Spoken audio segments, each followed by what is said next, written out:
los elementos y las reacciones químicas que actúan dentro de una televisión plasma. Para ello debemos seguir un procedimiento claro y eficaz, y para el desarmaje utilizaremos algunas herramientas como son un atornillador, una pinza, un juego de puntas y una linterna. Continuando con el video tutorial, vamos a proceder al desarmaje del televisor plasma, pero antes de proceder al desarmaje del mismo, vamos a escuchar una pequeña introducción sobre qué se trata el televisor plasma.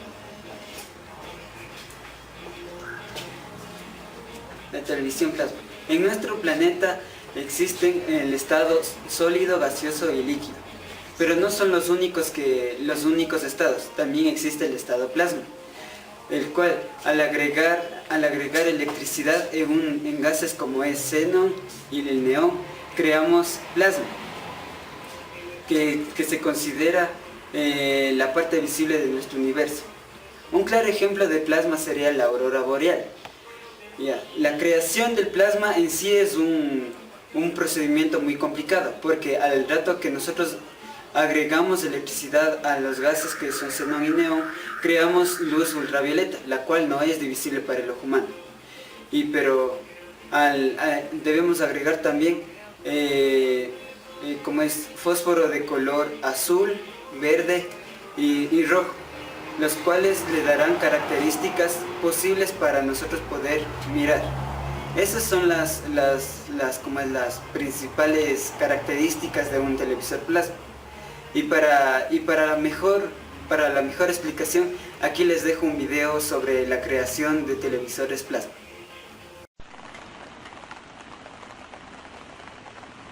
Es un día lluvioso en Miyazaki, en el sur de Japón. En esta fábrica, Hitachi produce 500.000 de televisores de plasma por año.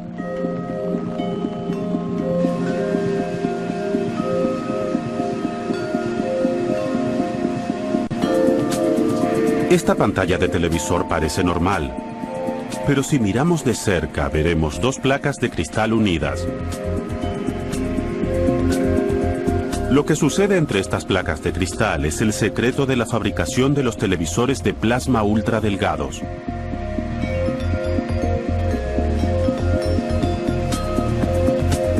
Entre las placas hay una matriz formada por 1.000.000 de células individuales y diminutas. Cada una mide una fracción de centímetro. A través de las capas superior e inferior del cristal hay cientos de electrodos delgados que se entrecruzan. Ellos deben crear un medio eléctrico que cargue una mezcla de gases inertes que pronto llenarán esas células. Los gases son el neón y el xenón. Cuando están cargados de electricidad, crean plasma. Quizás piensen que la materia se encuentra solo en 3 estados. Sin embargo, además de los estados líquido, gaseoso y sólido, está el estado plasma, que constituye casi toda la materia visible de nuestro universo. Al agregar electricidad a ciertos gases, se crea el plasma, que a su vez origina luz. Entonces, ¿cómo se origina la aurora boreal en una pantalla de televisión? Primero se la llena con neón y con xenón. Un dispositivo soldador robótico coloca este diminuto tubo de cristal en la parte trasera de la pantalla. Por medio del tubo se elimina el aire y se introduce la mezcla de gases.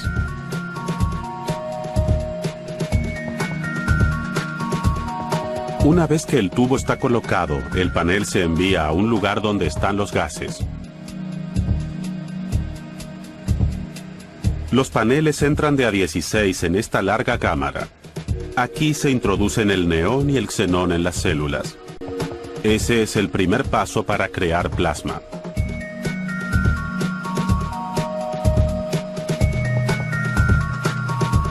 Ahora, los televisores están llenos de gas, pero hay un problema importante. El neón y el xenón cargados solo generan luz ultravioleta que es invisible al ojo humano. ¿Cómo se arregla esto? La solución está en la química. Cada célula se cubrió alternadamente con una sustancia química roja, verde y azul llamada fósforo.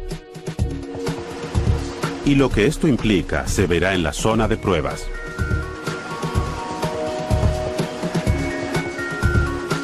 Pronto y por primera vez pasará electricidad a través de estas células. Toda la ciencia y la ingeniería se han aplicado para llegar a este momento. Esta mujer está creando una tormenta eléctrica ante nuestra vista. Nace el plasma. Cada vez que se enciendan estas pantallas, una corriente eléctrica cargará los electrodos para crear plasma. Y como se produce una reacción química dentro del televisor, hay que asegurarse de que sea seguro. Así que las pantallas van a esta cámara especial. Aquí se encienden cientos de pantallas y se dejan funcionando por horas para asegurarse de que los gases y la tecnología sean estables. La pantalla de plasma está completa. Si bien es el final de la fabricación de este televisor, no es el final de la historia del plasma. Lo que comenzó en el firmamento con la aurora boreal llegó al espacio. En la actualidad, el gas de plasma se utiliza como propulsor en los lanzacohetes.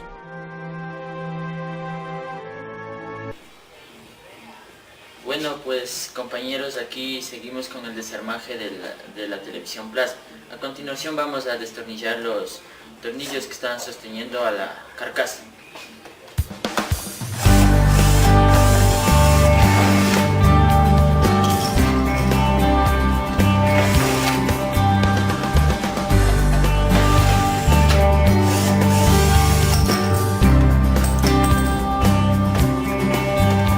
Para ello debemos sacar de una forma precavida para no causar daños en el mismo.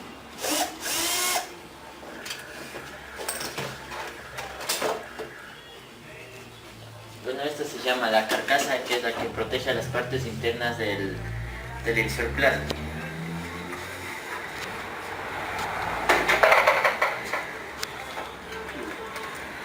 Aquí podemos observar en estas tres diferentes placas, en la cual esta placa es la del sintonizador, la placa de audio y video, las cuales vemos que están conectados a los diversos parlantes, las entradas de video, las entradas para la computadora, las HDMI, las de USB, ya.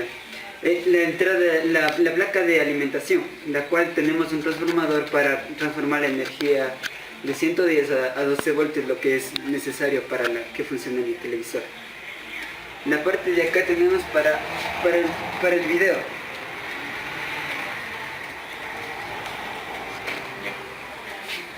Después de esto seguimos con el desarmaje de la televisión para visualizar las partes externas y todo lo que se encuentra adentro de esto, que es el plasma.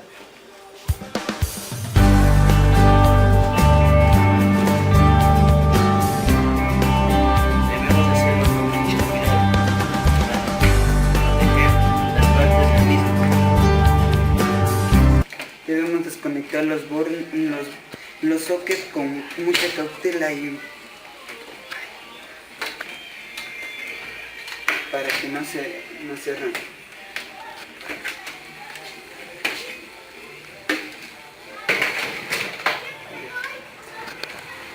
Aquí como ya les expliqué, esta es la televisión en tecnología plasma.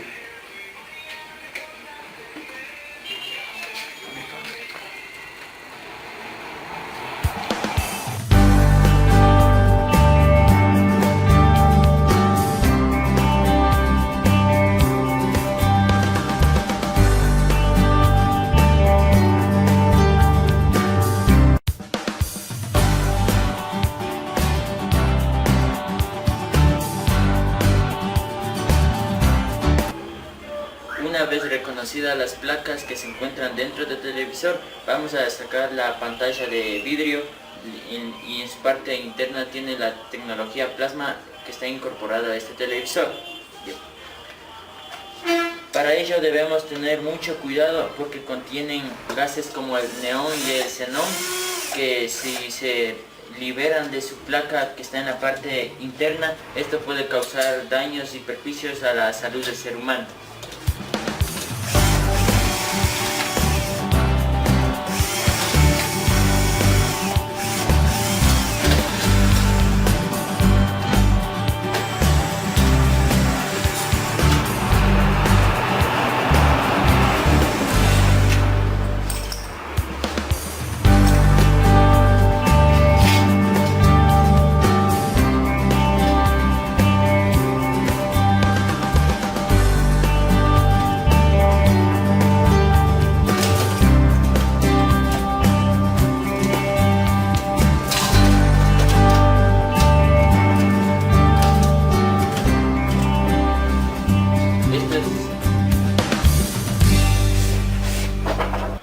Una vez desarmado el plasma, vamos a dar a conocer sus partes internas y los elementos químicos que éstas contienen.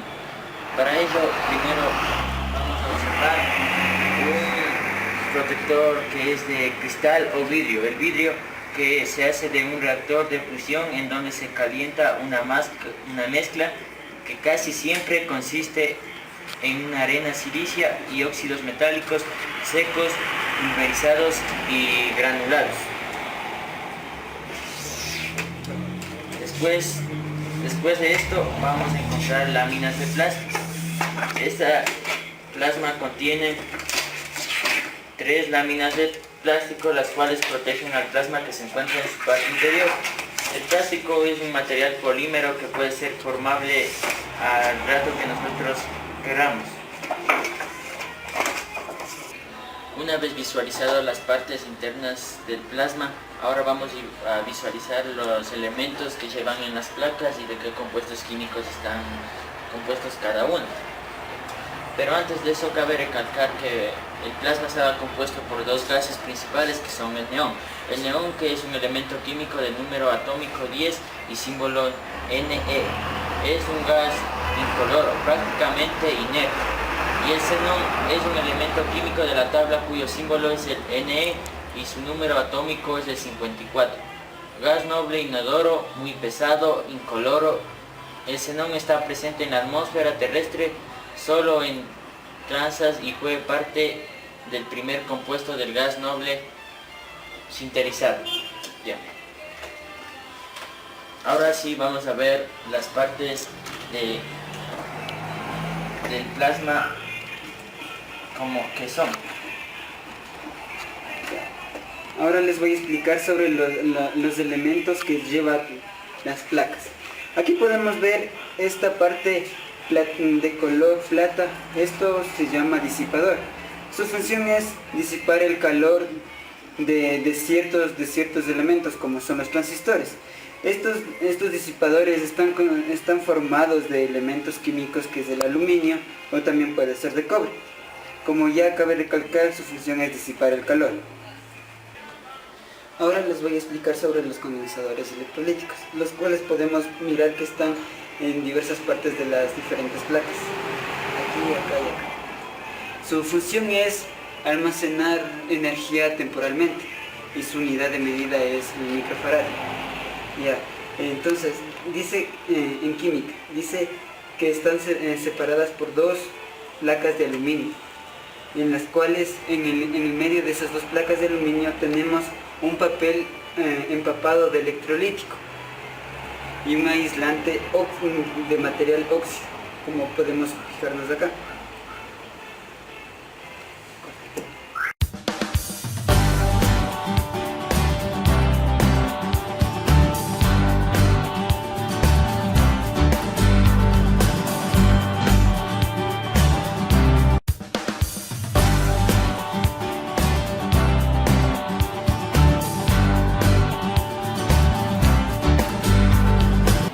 Bueno, ahora les voy a explicar sobre lo que es la resistencia.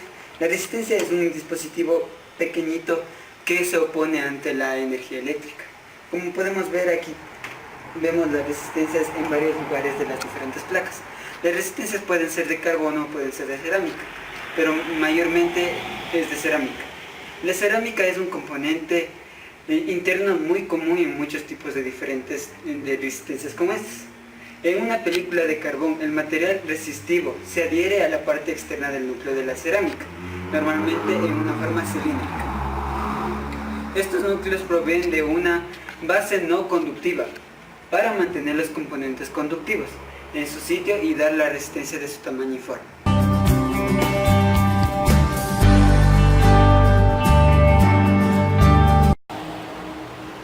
Entonces ahora les voy a explicar sobre el condensador cerámico.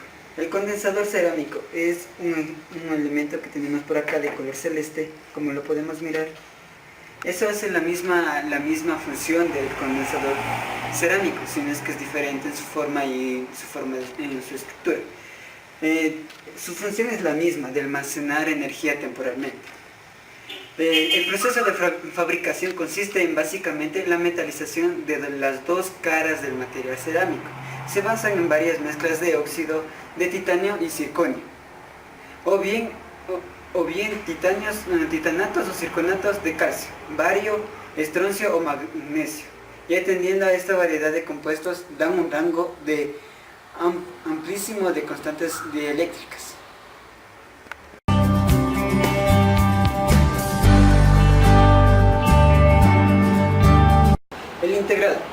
El integrado es un chip o microchip en el cual podemos divisar acá en las diferentes partes de las diferentes placas, como acá, claros ejemplos.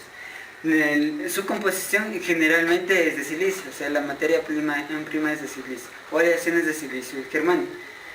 Su cubierta aislante es de dióxido de silicio y sus pins podemos ver que son metálicos. Lo mismo acá.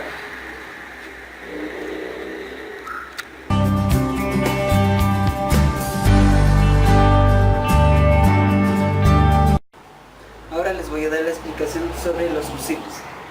Los fusibles, su función es de resguardar, de dar protección a la placa de alimentación.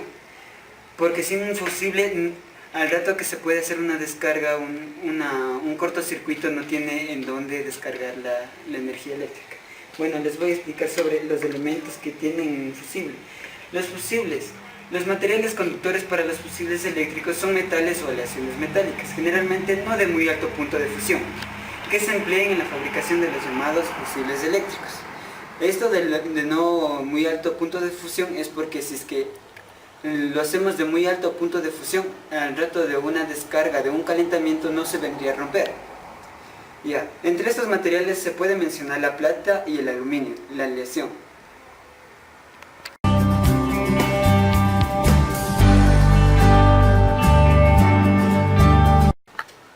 Ahora, les voy a hablar sobre el diodo semiconductor.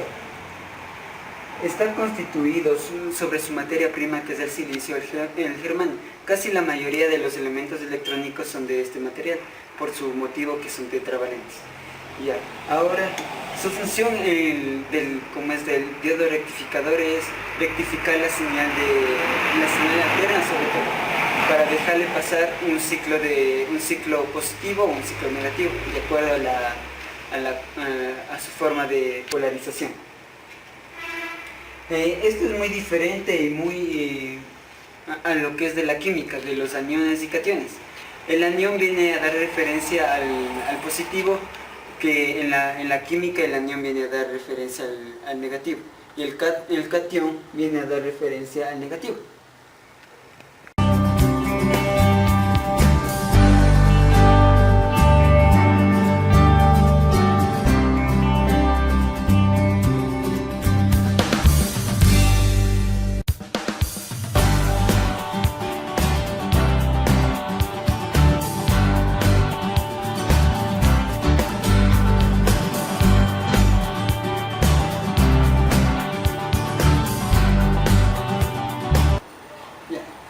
Entonces ahora les voy a hablar sobre los transformadores. Aquí podemos ver que un transformador y aquí está otro transformador. Los transformadores vendrían solo en la placa de alimentación, porque ahí se hace la transformación de 110 voltios a 12 voltios. Bueno, entonces el transformador en sus elementos químicos. Está constituida por dos bobinas de material conductor devanadas sobre un núcleo cerrado, de material ferromagnético pero aisladas entre sí eléctricamente. La única conexión entre las bobinas la constituye el flujo magnético en común que se establece en el núcleo. El núcleo generalmente es fabricado bien sea de hierro o de láminas apiladas de acero eléctrico, aleación apropiada para optimizar el flujo magnético. Como acabamos de escuchar, su forma de trabajo es mediante magnetismo, o sea que no hay una conexión directa, sino es que están separadas por dos placas y mediante electromagnetismo se van cambiando los voltajes. Esa es su forma de trabajo.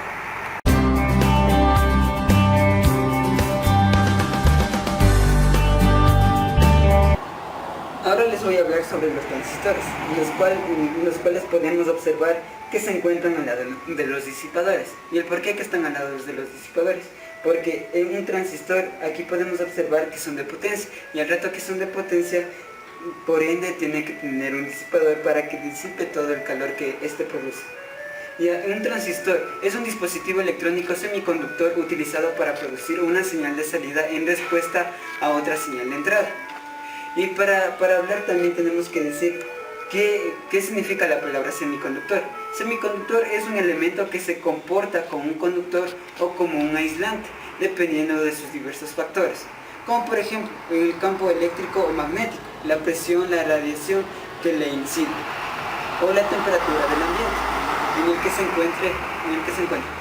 Los elementos químicos semiconductores de la tabla periódica. Hay muchos elementos de la tabla periódica que pueden ser elementos semiconductores, como pueden ser el cadmio, el silicio, el germanio, entre otros.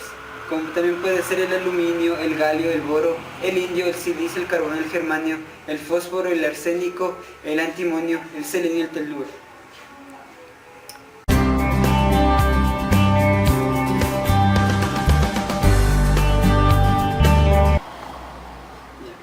La bobina. Como lo observamos acá, esta es una bobina. La bobina está normalmente constituido de una bobina típicamente de alambre o hilo de cobre esmaltado, como lo podemos ver acá. La bobina en alambre esmaltado. Existen inductores con núcleos de aire o núcleos de hecho material ferroso.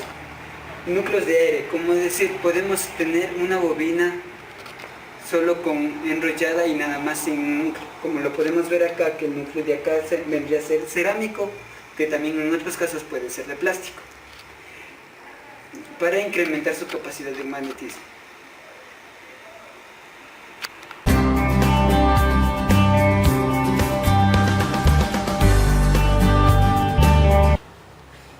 Parlantes.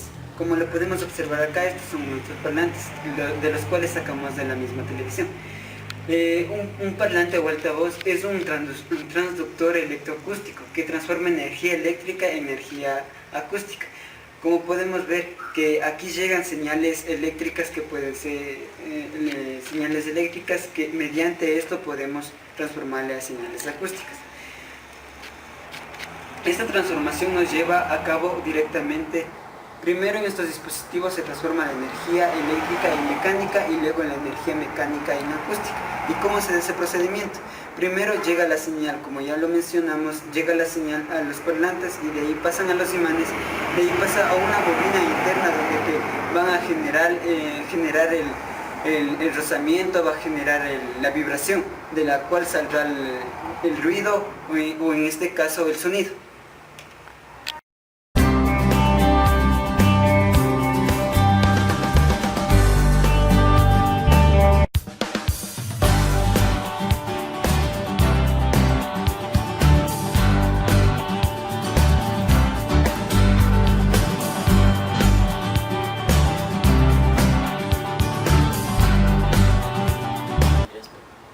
La placa o baquelita. Como lo podemos ver, como nuestro compañero está indicando, esto es la placa o baquelita, la cual está constituida por dos capas. Una capa que es de la plástica y la otra placa que es de una lámina de cobre, de la cual mediante procesos químicos podemos ponerlo en cloruro férrico, batirlo por un cuarto de hora y de ahí obtendríamos el circuito electrónico ya graficado.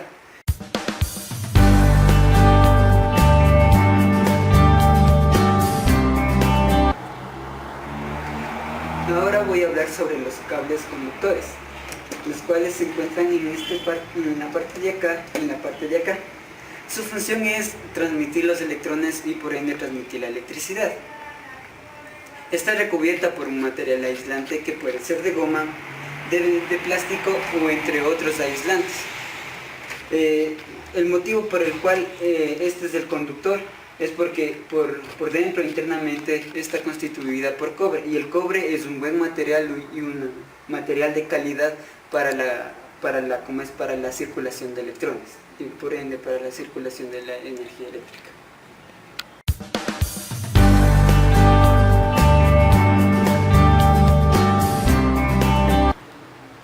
Para una mejor visualización hemos extraído la placa de alimentación para fijar los puntos de suelda. Los puntos de suelda están hechos de estaño por un metal que su punto de fusión es a lo menos de 450 grados centígrados, que esto le realizamos con las herramientas adecuadas, que sería un cautín. Y aquí, como podemos ver, están los diferentes puntos de suelda, como ya lo dijimos, de material de estaño.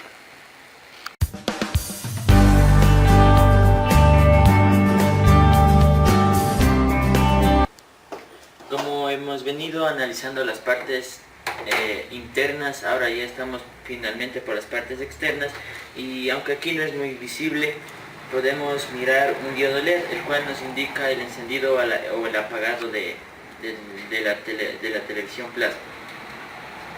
Y finalmente tenemos la carcasa, que generalmente está hecha de plástico, la cual protege a las partes internas de la televisión. Finalmente, analizadas todas las partes internas y externas de esta televisión, ha quedado en su forma original con la que empezamos a desarmar. Hemos puesto la carcasa, la cual está hecha de plástico o de fibra de vidrio, pero depende del fabricante del televisor. La carcasa es una combinación de polímero acrílico, o sea, el plástico, el cual puede formarse o deformarse en cualquier parte que nosotros queramos. Una vez ensambladas todas sus partes, hemos dejado la televisión en su estado original y revisado todas las partes que tiene la misma.